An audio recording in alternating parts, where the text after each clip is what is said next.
વડોદરામાં ઉત્તરાયણ પર્વની ઉજવણી કરવામાં આવી છે। અખિલ ગુજરાત પ્રજાપતિ સંઘ દ્વારા મકર સંક્રાંતિ પર્વની ઉજવણી કરાઈ।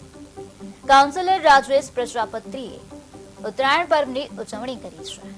ચાઇનીઝ દોરીનો ઉપયોગ ન કરવા માટે લોકોને અપીલ કરી છે।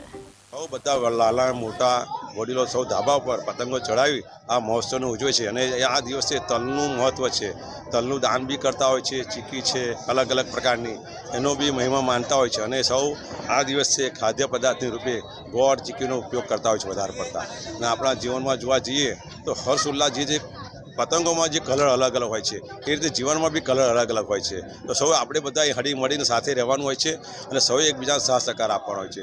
આકાશમાં આપણે જોઈએ તો અલગ અલગ પતંગો ભેગી થતી છે, કપાતી હોય છે, એ એક પરંપરા છે, ઇતિહાસ તેનો ચાલ્યા જ કરતું હોય છે। એ ચક્ર જીવનનું પણ એવું જ છે કે દરેકના જીવનમાં સુખ શાંતિ પ્રગતિ મળે, સૌ આગળ વધે, સૌને તક મળે, એ રીતે આગળ વધે। અને ખાસ તો આપણે અભિયાનમાં એ જોવાનું છે કે જે ચાઇના દોરી છે એનું મહત્વ વધી રહ્યું છે, પણ આપણા ગુજરાત સરકાર, ઇન્ડિયા સરકારે પ્રતિબંધ મૂક્યો છે, છતાંય પતંગોમાં એ દોરી ઉપયોગ થાય છે। આજે મકર સંક્રાંતિના દિવસે અમારા અખિલ ગુજરાત પ્રજાપતિ સંઘના આદ્ય સ્થાપક આદરણીય શ્રી દલસુખભાઈ પ્રજાપતિના પરિવાર સાથે ઉત્તરાયણ મનાવી રહ્યા છે। સાથે સમસ્ત પ્રજાપતિનો એક પરિવાર ભેગો થઈને આ ઉત્તરાયણ મનાવી રહ્યું છે।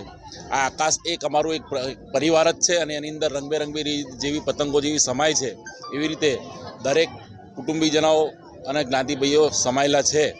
તો ઉત્તરાયણ પર ખાલી એક જ મેસેજ આપીશ કે જેવી રીતે આકાશમાં રંગબેરંગી પતંગો ચમકે છે એવી રીતે આપણા જીવનમાં આપણે પણ દરેક કાર્ય કરતા રહીએ તો એના દ્વારા ચમકીએ એવી આશા સાથે સૌને મકર સંક્રાંતિની શુભકામનાઓ।